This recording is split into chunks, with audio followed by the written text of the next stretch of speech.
नमस्कार। बौद्ध धर्म और जैन धर्म से संबंधित इस वीडियो में आप सभी का स्वागत है। मैं डॉक्टर नवीन कुमार सिन्हा और आज इस वीडियो के माध्यम से हम लोग बौद्ध धर्म और जैन धर्म के बारे में कुछ संक्षेप में जानेंगे। सबसे पहले बौद्ध धर्म की स्थापना महात्मा बुद्ध के द्वारा की गई थी और जैन धर्म की स्थापना अगर कहा जाए तो भगवान ऋषभ देव, जिनका वर्णन ऋग्वेद में, अथर्ववेद में, 18 पुराणों में और मनुस्मृति में मिलता है, उनके द्वारा किया गया था। वो जैन धर्म के पहले तीर्थंकर थे, यानी कि भगवान ऋषभ देव जी जो थे वो जैन धर्म के प्रथम तीर्थंकर थे। और इस प्रकार से अभी तक जैन धर्म में कुल 24 तीर्थंकर हुए। तीर्थंकर मतलब कि जिनकी शिक्षाओं को अमल करके कोई व्यक्ति मोक्ष प्राप्त करता है तो उसको जैन धर्म में तीर्थंकर कहा जाता है। तो अभी तक जैन धर्म में 24 तीर्थंकर हुए हैं और 24वें तीर्थंकर जो है वो भगवान महावीर स्वामी जी हैं। अगर 23वें तीर्थंकर देखें तो पार्श्वनाथ जी 23वें तीर्थंकर थे। इस प्रकार पहले एक तीर्थंकर से लेकर के 24 तीर्थंकर तक जैन धर्म में अभी तक हो चुके हैं। तो महावीर स्वामी जी जैन धर्म के 24वें तीर्थंकर थे, जिन्होंने जैन धर्म की शिक्षाओं को आगे बढ़ाने में बहुत महत्वपूर्ण योगदान किया। तो अब आप लोग देखेंगे कि जो महात्मा बुद्ध है, इनका जन्म 563 ईस्वी पूर्व में हुआ था, वैशाख मास की पूर्णिमा के दिन। और वहीं महावीर स्वामी जी का जन्म 599 ईस्वी पूर्व में हुआ था। महात्मा बुद्ध का जन्म कपिलवस्तु के निकट लुम्बिनी वन में हुआ था और महावीर स्वामी जी का जन्म वैशाली के निकट कुंडग्राम में हुआ था। अगर हम उनके पिता की बात करें तो महात्मा बुद्ध के पिताजी का नाम सुद्धोधन था, जो शाक्य गणराज्य के शासक थे। वहीं महावीर स्वामी जी के पिता का नाम सिद्धार्थ था, जो वज्जीराज संघ में ज्ञात्रक क्षत्रिय कबीले के सरदार थे। महात्मा बुद्ध की माता का नाम महामाया था, जो कोली वंश की राजकुमारी थी। और इनका पालन पोषण जो है वो इनकी मौसी या इनकी सौतेली माता प्रजापति गौतमी जी ने किया था। क्योंकि इनकी माता का निधन इनके जन्म के कुछ समय बाद ही हो गया था, तो इनके जीवन का पालन पोषण इनकी मौसी या सौतेली माता प्रजापति गौतमी जी द्वारा किया गया था। महावीर स्वामी जी की माता का नाम त्रिशला था, जो लिच्छवी नरेश चेटक की बहन थी। और ये चेटक की पुत्री जो है, जिसका नाम चेगला था, वो मगध नरेश बिंबिसार की पत्नी थी। इससे यह अंदाजा लग सकता है कि महावीर स्वामी जी के जो संबंध थे वो कई राजवंशों के साथ थे। महात्मा बुद्ध के बचपन का नाम सिद्धार्थ था। इनको गौतम भी कहा जाता था, संभवतः गौतम गोत्र होने के कारण इनको गौतम कहा गया। और महावीर स्वामी जी के बचपन का नाम वर्धमान था। देखिए, जो एग्जाम में क्वेश्चंस आते हैं, जो ऑब्जेक्टिव या जो एमसीक्यू क्वेश्चंस आते हैं, उसमें इसी तरह के सवाल होते हैं। अगर आप इसको ध्यान से देखेंगे तो आपको इसमें तमाम तरह के एमसीक्यू क्वेश्चंस भी, ऑब्जेक्टिव क्वेश्चन भी आपको मिल जाएंगे। महात्मा बुद्ध की पत्नी का नाम यशोधरा था, जो राजकुमारी थी, और इनका जो पुत्र था उनका नाम राहुल था। वहीं महावीर स्वामी जी की पत्नी का नाम यशोदा था और इनके एक पुत्री थी जिनका नाम प्रियदृष्टा था। प्रियदृष्टा के पति का नाम जमाली था, जो एक क्षत्रिय सरदार थे। तो इस प्रकार से अगर आप देखेंगे तो आपको कई क्वेश्चन इससे मिलेंगे। अगर गृह त्याग की बात करें तो 29 वर्ष की आयु में महात्मा बुद्ध ने गृह त्याग किया था। बौद्ध धर्म में इस घटना को महाभिनिष्क्रमण कहा जाता है। और गृह त्याग की बात, इसके पहले जो वीडियो बने हुए हमारे, उसमें आप देखिएगा कि महात्मा बुद्ध का जो सिद्धार्थ का जब जन्म हुआ तो वो इनके पिता सुद्धोधन जी चाहते थे कि ये चक्रवर्ती सम्राट बने, लेकिन उस समय जोशियों ने ये बताया था कि ये या तो ये चक्रवर्ती सम्राट बनेंगे या फिर ये सन्यासी बनेंगे। तो इनके पिता ने इनको सारे सांसारिक सुखों को दिया, जिससे इनका मन सांसारिक सुखों में लग जाए और ये सन्यासी न बन पाए। लेकिन इन्होंने कुछ घटनाएं ऐसी घटी, जो भी क्वेश्चन आता उसके ऊपर, कि इन्होंने एक वृद्ध व्यक्ति को देखा जो बहुत परेशान था, इन्होंने एक बीमार व्यक्ति को देखा जो काफी परेशान था, फिर इन्होंने एक मृत व्यक्ति को देखा। तो इनके मन में कई तरह का सवाल आया कि क्या मनुष्य का जीवन, उसका उद्देश्य यही है। उन्होंने एक सन्यासी को देखा। तो इस प्रकार से 4 चीजों को उन्होंने देखा, पहला वृद्ध व्यक्ति को, बीमार व्यक्ति को, मृत व्यक्ति को और सन्यासी व्यक्ति को। इन सबको देख करके इनके मन में गृह त्याग की बात आई और 29 वर्ष की आयु में इन्होंने अपने घर को, अपनी पत्नी, अपने पुत्र को छोड़ करके इन्होंने जो है वो सन्यास ले लिया। महावीर स्वामी जी की बात करें तो 30 वर्ष की आयु में इन्होंने संन्यास दिया। जब इनके पिताजी की मृत्यु हो गई थी तो इन्होंने अपने बड़े भाई नंदीवर्धन जी की स्वीकृति से गृह त्याग कर दिया। अब आइए आगे, इन्होंने महात्मा बुद्ध जब गृह त्याग करके गए तो इन्होंने आलार कलाम और रामपुत्र, देखिए ये भी क्वेश्चन आते हैं कि सबसे पहले उन्होंने किससे शिक्षा ली, तो आलार कलाम और रामपुत्र जी से इन्होंने दीक्षा ली, लेकिन इनको संतोष नहीं हुआ और इन्होंने 5 शिष्यों के साथ उरुवेला नामक स्थान पर जो वन था वहां पर इन्होंने कठोर तपस्या की और उस तपस्या को करने में इन्होंने अन्न जल सब छोड़ दिया और इनका स्वास्थ्य बहुत बिगड़ गया। उस समय इनकी जहां पे तपस्या कर रहे थे वहीं पर कुछ महिलाएं गीत गाती दी जा रही थी, जिसका अर्थ ये था कि वीणा के तार को इतना मजबूत, इतना टाइट मत करो, इतना मत कसो कि उसमें से वो टूट जाए और ना ही उसको इतना ढीला छोड़ो कि उसमें से स्वर ही ना निकले। तो इस गीत को सुन करके उनके मन में मध्यम मार्ग अपनाने की बात आई कि न तो किसी चीज की अति और न बहुत कम, बल्कि मध्यम मार्ग ही हर समस्या को हल दिला सकता है। तो इन्होंने अपनी उस तपस्या को छोड़ा और सुजाता नामक एक महिला से इन्होंने खीर खा के अपनी तपस्या को तोड़ दिया, जिससे इनके 5 शिष्य नाराज होकर के वो सारनाथ चले गए। इसके बाद उन्होंने पुनः श्वास भरने के बाद निरंजना नदी के तट पर पीपल के वृक्ष की तपस्या की और 8वें दिन वैशाख मास की पूर्णिमा को इनको ज्ञान प्राप्त हुआ और ये सिद्धार्थ से बुद्ध बन गए।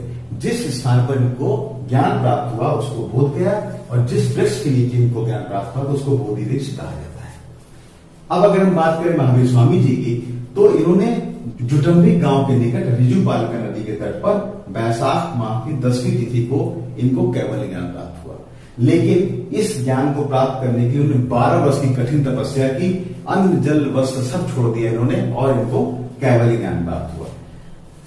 483 ईस्वी को कुशीनगर में महात्मा बुद्ध जी ने अपने इस शरीर को छोड़ा। इस घटना को महापरिनिर्वाण कहा जाता है। 72 वर्ष की आयु में 527 ईस्वी पूर्व में महावीर स्वामी जी राजगृह के निकट पावापुरी में उन्होंने निर्वाण प्राप्त किया, मोक्ष। अभी हम लोगों ने देखा महात्मा बुद्ध जी के बारे में और महावीर स्वामी जी के जीवन चरित्र के बारे में। अब हम लोग देखेंगे कि इन दोनों ही महापुरुषों ने क्या शिक्षाएं प्रदान की, क्या उपदेश प्रदान किए।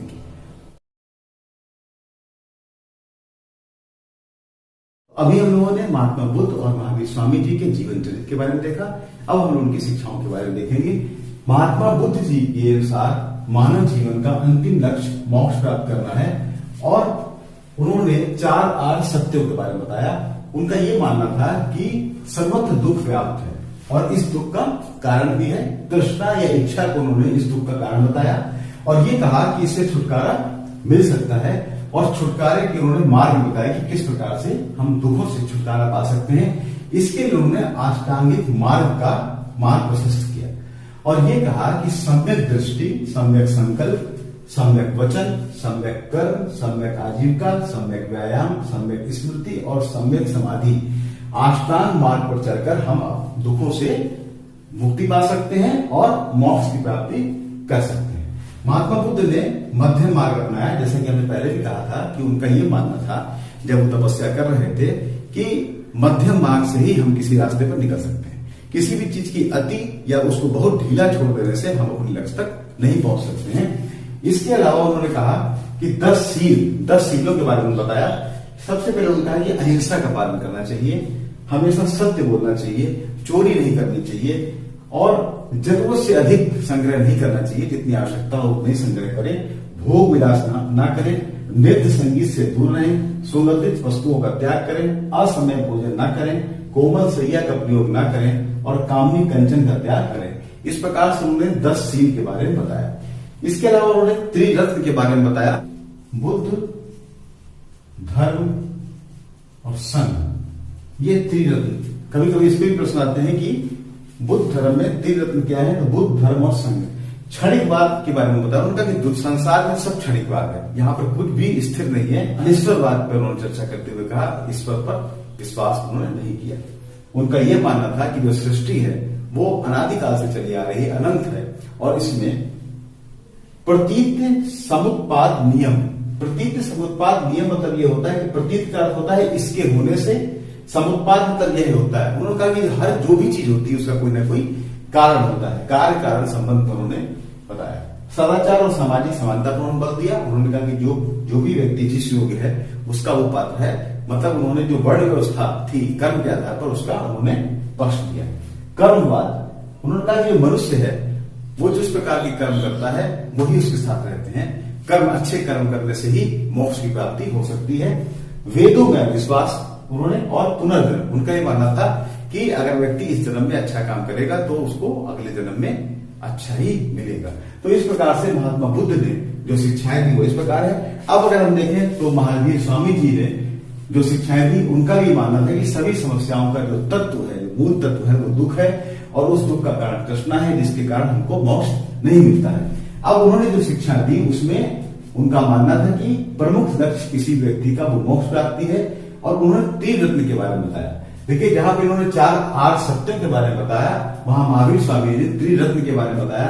सम्यक ज्ञान, अर्थात जो भी तीर्थंकर उनके हैं उनके उपदेश जो है उसको जानना और समझना। नंबर 2 सम्यक दर्शन, यानी तीर्थंकर है उन्हें विश्वास करना। और नंबर 3 है सम्यक चरित्र, अर्थात जो पंच महाव्रत है उसका पालन करना। पंच महाव्रत कौन कौन से हैं? अहिंसा, सत्य, अस्तेय, अपरिग्रह और ब्रह्मचर्य, अर्थात अहिंसा न करना। जैन धर्म का जो मूल आधार है वो अहिंसा है। उनका ये मानना था कि सभी में प्राण है, इसलिए किसी प्राणी की हिंसा मन, वचन और कर्म से नहीं करनी चाहिए। हमेशा सच बोलना चाहिए, चोरी नहीं करनी चाहिए, जरूरत से ज्यादा सामान एकत्रित नहीं करना चाहिए और ब्रह्मचर्य का पालन करना चाहिए। उन्होंने अनेक बात पर चर्चा की और उन्होंने कहा कि प्रत्येक जीव में आत्मा होती है। उन्होंने यहां तक कहा है कि जो पेड़ है, पत्थर है, पानी है, इन सब में आत्मा है, इसलिए हमको इनमें किसी के साथ अहिंसा नहीं करनी चाहिए। आत्मा का कर्म के अनुसार जन्म होता है, व्यापार पर चर्चा की और नैतिकता पर बल दिया। उनका ये मानना था कि जियो और जीने दो, अच्छे कर्म करने चाहिए। तप पर उन्होंने बहुत जोर दिया था, जैसा कि हम लोगों ने पहले भी चर्चा की थी कि महावीर स्वामी जी ने तपस्या के लिए, तपस्या जब की थी उन्होंने कठोर तप किया था। तो ये लोग तप में विश्वास करते हैं। वेदों में अविश्वास, ईश्वर में विश्वास। उनका ये मानना था कि जो मोक्ष प्राप्ति है उसमें ईश्वर की दया करनी बल्कि व्यक्ति के अच्छे कर्म का ज्यादा उत्तरदायित्व होता है। और पुनर्जन्म के बारे में उन्होंने कहा कि इस जन्म का फल अगले जन्म में मिलता है, इसलिए व्यक्ति को अच्छे कर्म करने चाहिए जिससे उसका अगला जन्म भी अच्छा हो सके। तो महात्मा बुद्ध और महावीर स्वामी जी की शिक्षाओं के बारे में कुछ संक्षेप में आपको बता।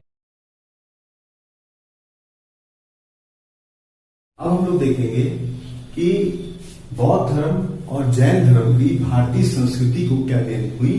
तो सबसे पहले आते हैं, देखते हैं बौद्ध धर्म के बारे में।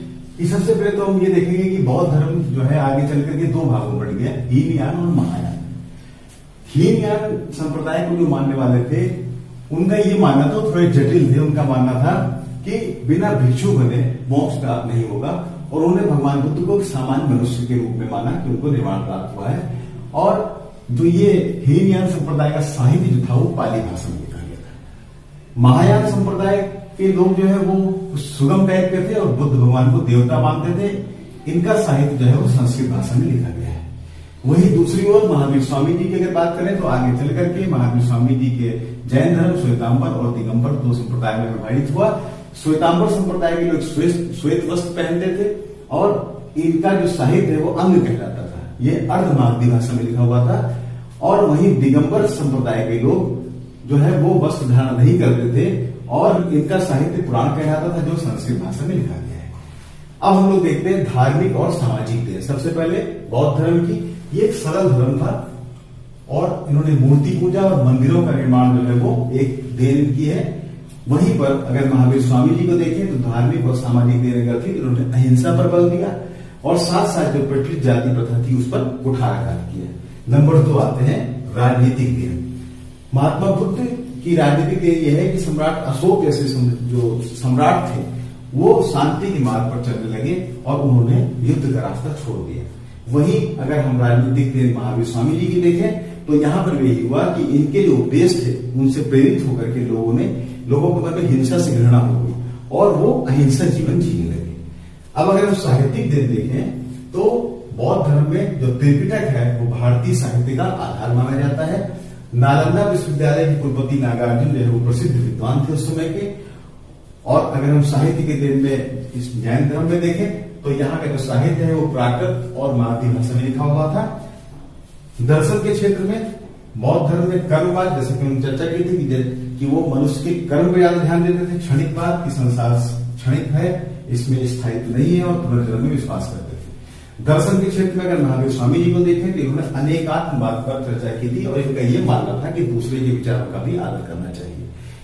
अगर दूसरा भी कोई व्यक्ति कुछ कह रहा है तो वो उसमें भी ये नहीं कि उसका अनादर करें, बल्कि ये देखें कि वो क्या कहना चाहते हैं, अर्थात दूसरे के विचारों का सम्मान। दर्शन के क्षेत्र में, कला के क्षेत्र में अगर देखें तो कला के क्षेत्र में बहुत स्थापत्य कला, शिल्प कला और चित्रकला की महत्वपूर्ण देन है।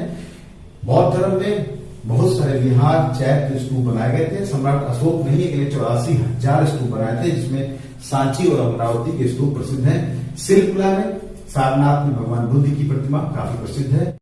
ये एक भारतीय संस्कृति को देन है। वहीं पर जैन धर्म में अगर देखें तो भाषा के क्षेत्र में अगर देखें तो मराठी हुई, चाहे हिंदी, गुजराती, ये जो भाषाएं हैं उनकी उत्पत्ति में महत्वपूर्ण योगदान दिया था। कला के क्षेत्र में अगर देखें तो जैन धर्म में तमाम तरह के मंदिर, मूर्ति और गुफाओं का निर्माण हुआ, जिसमें एलोरा आदि गुफाएं बहुत महत्वपूर्ण है। और मैसूर में श्रवणबेलगोला में 60 फीट की ऊंची गोतमेश्वर की मूर्ति विश्व प्रसिद्ध है। राजस्थान में आबू पर्वत पर संगमरमर के जैन मंदिर भी काफी विख्यात हैं। तो इस प्रकार से अगर देखा जाए तो बुद्ध धर्म और जैन धर्म दोनों की ही भारतीय संस्कृति को काफी देन है।